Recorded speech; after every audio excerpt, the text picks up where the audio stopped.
Hello, friends. Today we're looking at our latest project. We are at the location of a charming turn of the century farmhouse. And one of its dominant features is its front porch. It spans basically the width of the house, which is very characteristic of most homes built during this time. It was really a great place to be, especially summer evenings with no air conditioning, to just take and relax and cool off a little bit. So the issue we've come upon here is we're 3/4 the way of the through our job of replacing the posts. The posts are at the end of their useful life. You can see this end post here is still in place, and at the base it has started to seriously deteriorate. It receives the lion's share of rain, as you might imagine.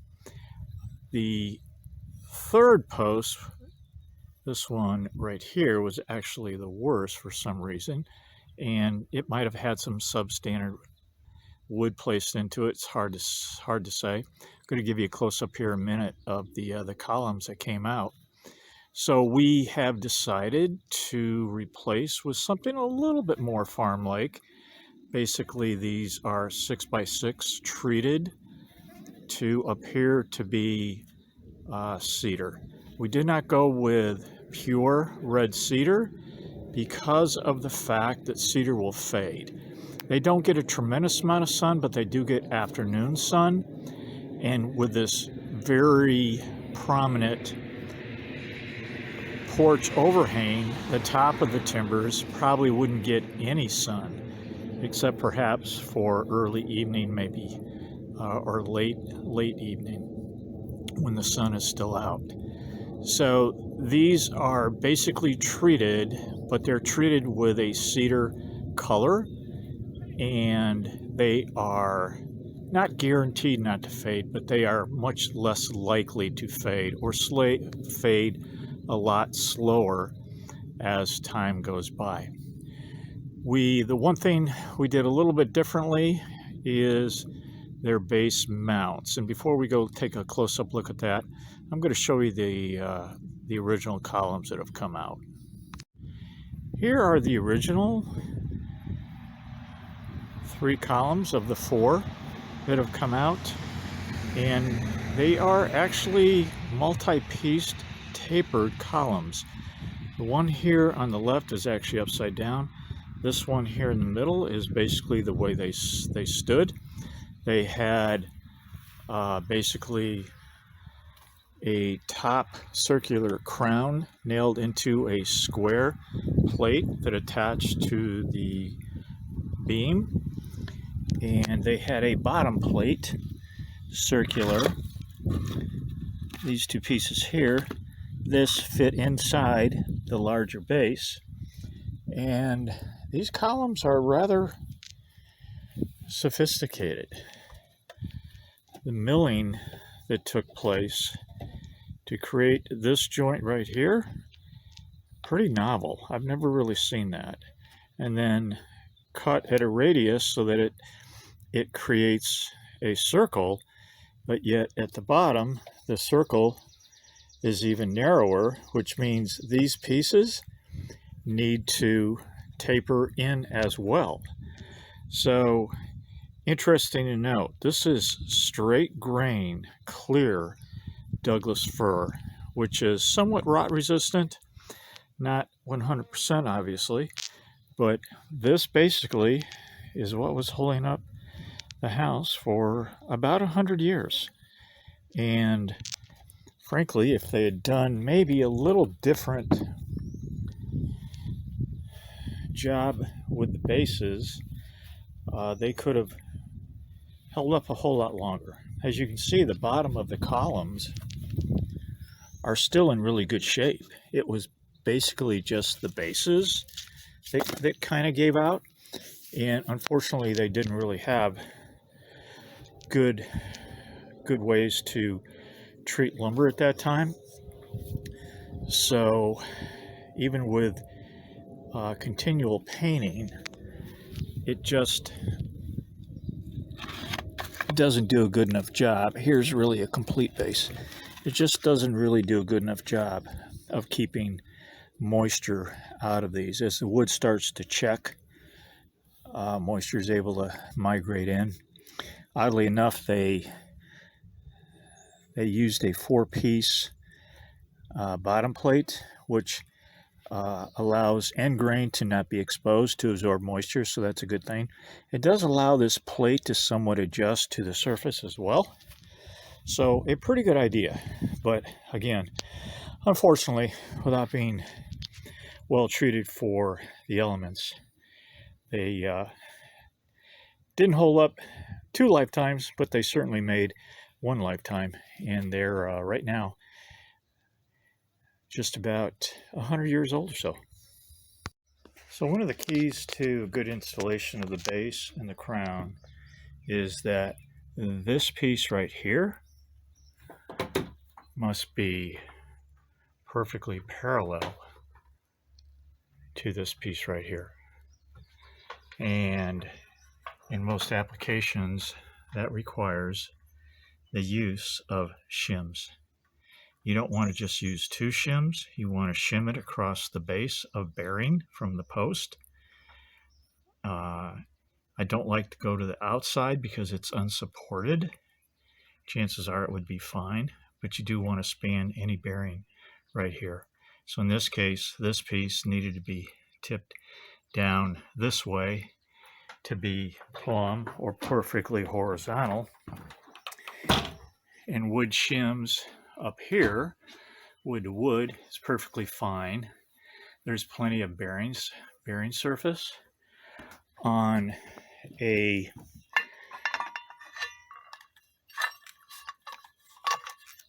application on this, because this has small bearing all around it, it is very strong. Obviously, this is strong enough to carry this plate. By shimming the corners, it will carry that load. But you cannot use wood shims. Number one, it's subject to weather in this area here. And obviously, with just this thin little bearing area on here, it would very quickly cut into any wooden shim, and especially once it got wet. So in this application, what we did was galvanized washers at each corner, so it picks up the load on this side and this side, this side, and this side. And that's what it took basically to level that out. So when we sat the post into place, it matched the top side perfectly as far as mating the post and the crown. And I see a lot of guys using levels. I guess if you've got a lawn level, that would work. Myself, I like to use a plumb bob. To me, there's basically nothing more accurate. 2 people, it certainly helps to have 2 people to do that, and you don't want to be in the wind. So if it is real windy, you're probably better off using a level to get the center spot of this plate where the concrete anchor is going to go to the center of this piece here. So we would plumb down. All you need to do is draw diagonals on this piece, and that will give you the center, and you plumb down from there. And so now we're getting ready to lift the corner for the replacement of the final post. We have 2 posts in place. This post here is going to act as a safety. This post here is carrying the main beam. The problem is we don't know how this corner is constructed as far as making a corner. Chances are it is something like this, where each piece is basically end nailed into its perpendicular member. This is a pretty strong corner, and obviously it makes a very nice square corner. The problem becomes when you are just lifting from this surface here, you are carrying this beam by the strength of these nails that are going in this way only. And after 100 years, is that a good idea? I don't think so.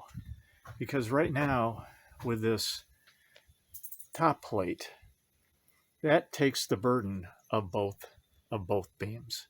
They're not reliant on the strength of shear strength of nails in this application. So when we jack this post right here, would that have any trouble holding up this beam right here? Probably not. But you know what? Who wants to take a chance? Get another post, give it some support. So basically, that's what this post here becomes. Becomes really critical to align your carrying posts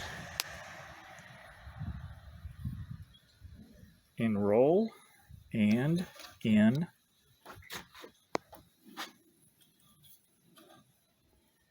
pitch, so that it is not putting any undue directional force on the beam above it. You will see a lot of guys use jacks in this application, and for the initial lift, I have no problem with a jack. It does take a little bit more work, I think, to get it perfectly plumb, but most guys would agree then once the jack is in place, a safety post needs to go with it, which is basically never going to fail. A jack, could it fail? Yeah, I've never had one fail, but jacks also have a tendency to drift when a load is applied and it's in position long enough. So the safety post would stop any movement of that of the beam above and the jack that's holding it. Here's a little tip on leveling your crown. I put a screw in the corner loosely, just enough to hold it up, and I can now take a screwdriver, and by the way, this is the high point. The screw needs to go into the high point of the crown, and now I can tension this to bring that into plane. It is high on that end and high on this end. Tension this to bring this whole crown into plane level, and then shim my gaps. It works beautifully. So to attach the base, normally what you would see on a typical column connection at the plate or the base would be something similar to this, that would be attached on two sides, basically like this plate, which is on both sides here, and then anchored into the concrete with a concrete expanding bolt anchor. The issue with those on something as visible as a porch is that the majority of those are made in with zinc. So then you are faced with having to trim around four sides on your post, and becomes a little bit difficult closing gaps because irregardless of what they make them with, it's going to be about this thickness. So you have to allow for that thickness as well, which makes the post a little wider, which would make a gap at the top all the way around. And can we accommodate for that? Well, you could rabbet out the back, I guess, of your trim piece, but that becomes really difficult to get a good fit. So we found these at a local retailer. We're here in Northern Illinois, where Menards is very prominent.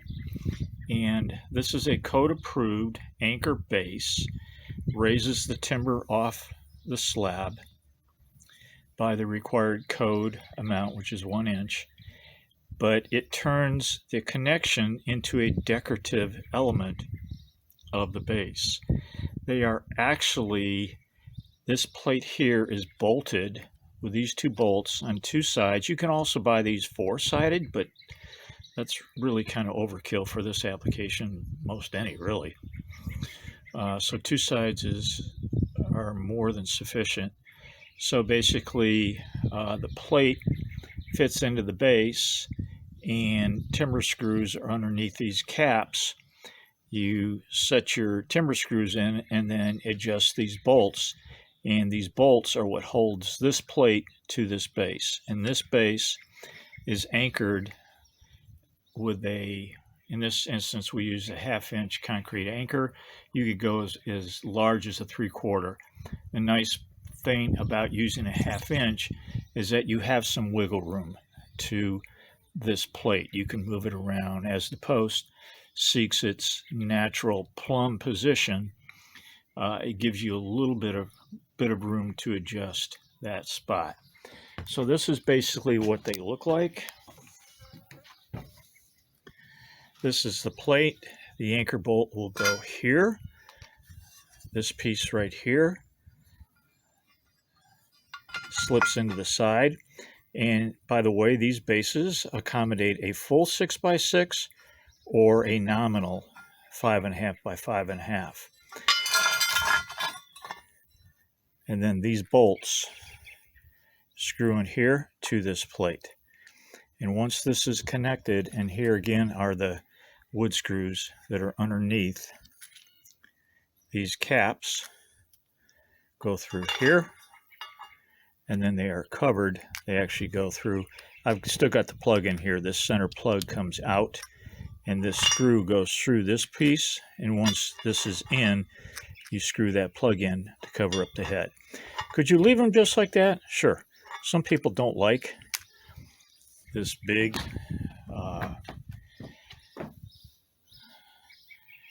hunky quasi bolt looking nut here, and you know, myself, I kind of like it. It's very country, I think, but you could just put them together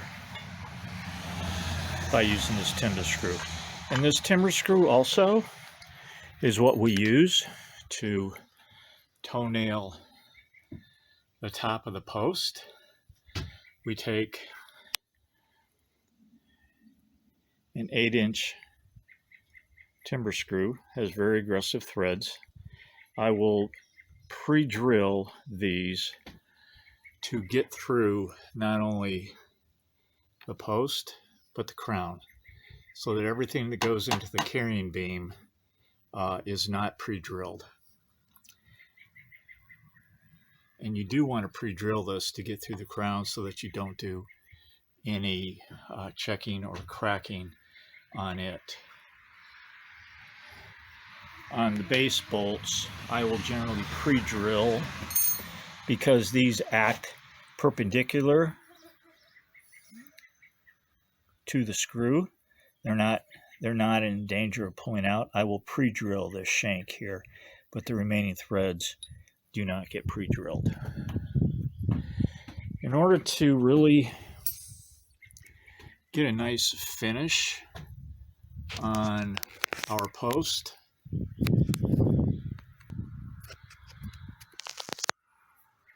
we will take and countersink this hole. Because these screws are so long, these need to go in at about a 30-degree angle because they're 8 inches. We want a lot of screw into this carrying beam. The problem with a countersink bit, like what we're looking at here, is it has a rounded top, and that's basically to accept your typical screw. However, as you can see, these screws have integrated flat washer heads. So ideally, you want a flat surface for that head to bear on. So in this case, what we did was we took our spade bit, which has a nice, or creates a nice flat surface, as it spins here. Makes a little bit of groove to the outside to cut. And it's pretty handy because the tip is long enough that you can take it at about 30 degrees and don't have to even do a pilot hole. Obviously, you can do a pilot hole if you like, but with this application, it's not necessary. So it's a nice, clean, countersunk hole. The screw has a flat bearing surface to the post, and then we will take and fill this area with wood filler. Okay, drilling the perfect anchor hole. We're going to mark our spot. We're going to do a pilot with a carbide tipped small bit. By the way, I marked a spot with a punch. And then we're going to grab a 1/2 inch carbide tipped drill bit.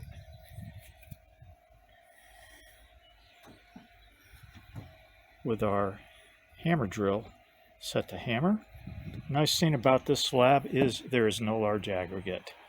The drill bit goes through like butter, and hopefully yours will too. So I've started drilling and got a little dust on top. So about, 1/3 of the way, I like to stop. Oh boy. Wind has shifted. Nice.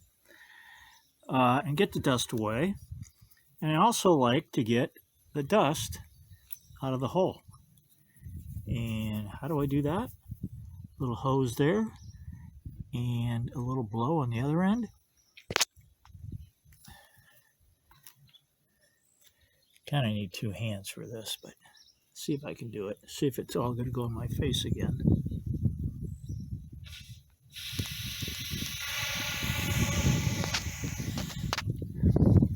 Because that powder acts a little bit like a lubricant, and we don't really want that in the hole. So about every third, I will blow the hole out. So we've got our plate squared and plumbed, perfectly level in pitch and in roll. 1/2 inch concrete anchor bolt, which basically looks like this. These work so unbelievably well. They tell you what size bit to use. This takes a 1/2 inch carbide bit. And what we want to do is drive this deep enough. You want the hole deep enough for the whole bolt to fit in, obviously. But we don't want this top proud of this surface here. If it is, I'm going to have to take my router and route out a hole. For this, I would have to lift the roof a little bit extra to get the edge of the timber as it slides over above this. So I put this nut on, and it's holding about 3/4 of its thread. This makes this deep enough that it does not exceed here. It's real close. So now we're going to hammer it in. So here we go.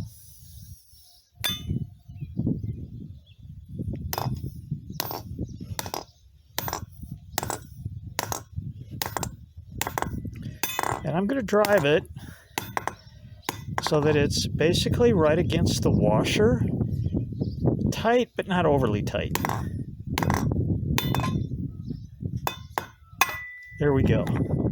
That gives me the ability to still shift this plate around a little bit because there is 1/4 of an inch of play in this hole versus the bolt. And that will put me in good shape. So if my plumb position is off a fraction, I can still adjust this plate. That's very helpful aspect of this plate. So now becomes time to cut our timber. This is actually the remnants of a 12-footer. So 2 12-footers were able to do this job. You save about 20 bucks a timber, but it is rather difficult horsing around a 12-foot timber. So here's my last cut. I check these timbers for square before I cut, and they are exceptionally square. So what I do is I make one pass along the top, flip it over 180 degrees, make the next pass, flip it over 90 degrees, set the saw into this curve, and then make this cut and roll it over 180 degrees, make this cut, and then finish it off with a saw. Inevitably, your saw kerf is a little less than the blade, so I will take any high area and chisel that off. Why didn't I use the base of the timber? The base of the timber that comes from the factory, from the retailer, is ideal because the treatment really gets into the end grain. So this makes a very good base. You don't have to retreat it. But here's the problem I found, and you have to check this. Hopefully the camera will pick it up. When I check this end for square, right in here we have a gap, which means I cannot use this end without recutting it. So I'm going to cut that end off, and I am going to make my cut here. I have done my first square line across. I have squared down from it here and squared down from it here. Now I am going to check my square by rolling this over.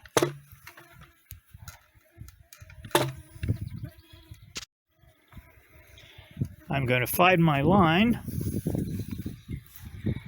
slide my square to it, and I'm going to look to the other end and see if it lines up with my line.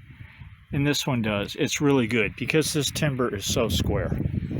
So once again, I'm going to then, when it is square, make a cut across here, flip it 180 degrees, make a cut across here, flip it 90 degrees, set my saw into that curve, make sure the curves are lining up, make the remainder of that cut, flip it 180 degrees, make the remainder of this cut, and then finish it off with a handsaw.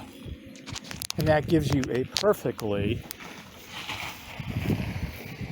square and flush cut. This is going to be my base, probably. If I do as good a job on the other end, it's not going to really matter. But if this is my base, I'm going to take preservative and treat this. As you can see, preservative isn't very good about getting in some areas. Very little preservative through this area here. So if this is going to be my base, I must treat this.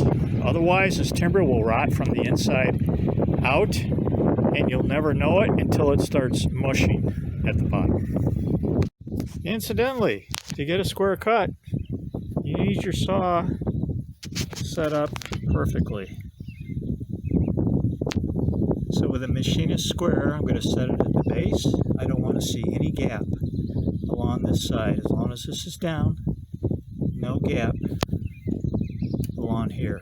You do not want that blade of the square setting against a carbide tooth.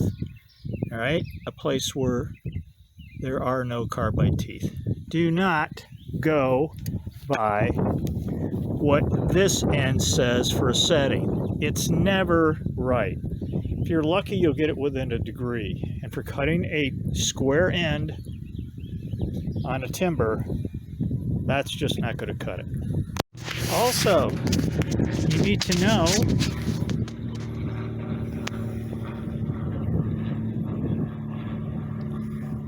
if this is my cutting mark right here, what side of my mark is my blade on? I mark it on my saw.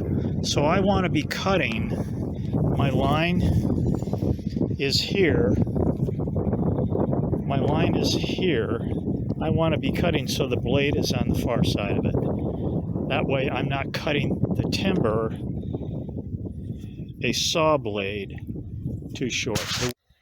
Another thing I do is round over on the top only, round over the outside edge,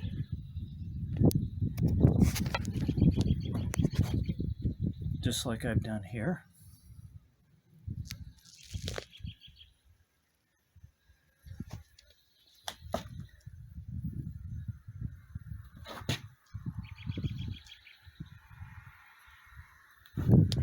Why do I do that? If there is a small gap anywhere around the outside of the timber, because something isn't perfectly square, if you bring the edge out to here, then everybody can see it.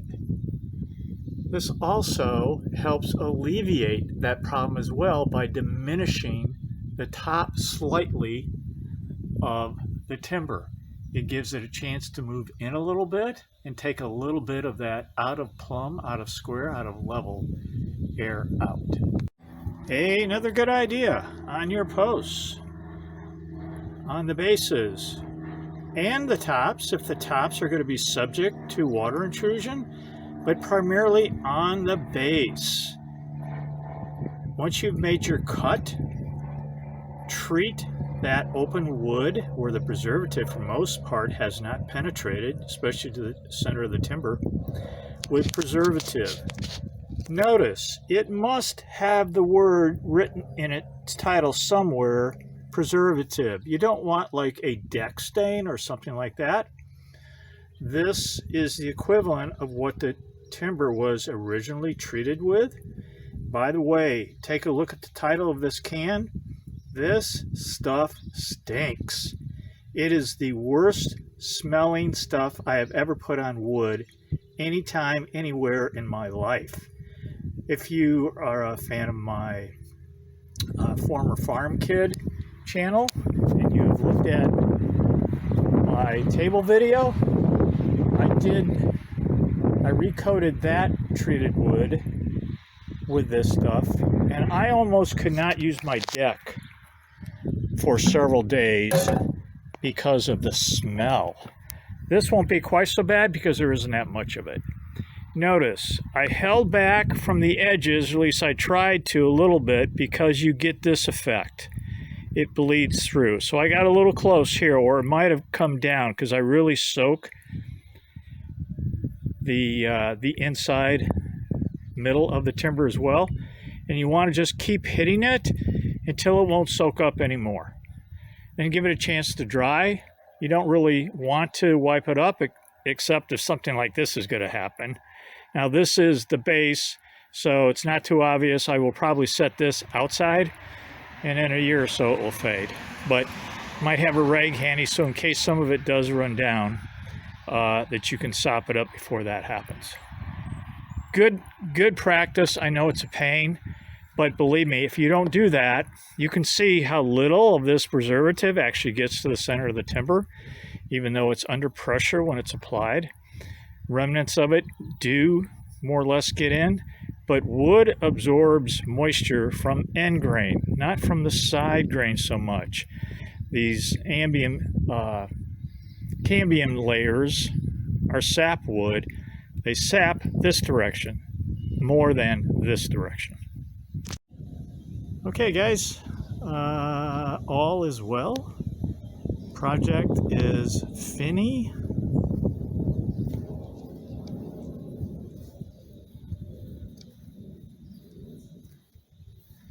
Everything went pretty well. The top timber is really out of alignment, which is a bit of a pain shimming those top crowns. But all in all, it turned out to be pretty good project. The top beam carrying lintel is nice and plumb. The wall beneath it has really held its position.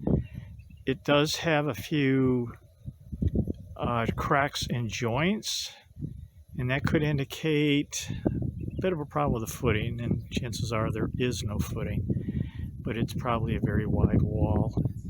And this roof was undoubtedly originally built without a gutter, so gutters are now on, so that's helping that mitigate that problem. And there, even though there is a crack over here, this corner has not sunk, which is kind of unusual. It's just taken and shifted out at a 45 degree, but nothing too bad. Not bad enough that I think it's worth taking out the corner. It's probably just mortaring up the joints and then keeping an eye on it, see what it does. All right, guys, if you like the looks of this, of these beams, these quasi timbers, and the bottom anchor treatment, if you like that look, give me a thumbs up, will you, so I can let the owner know. Thanks so much. Bye now.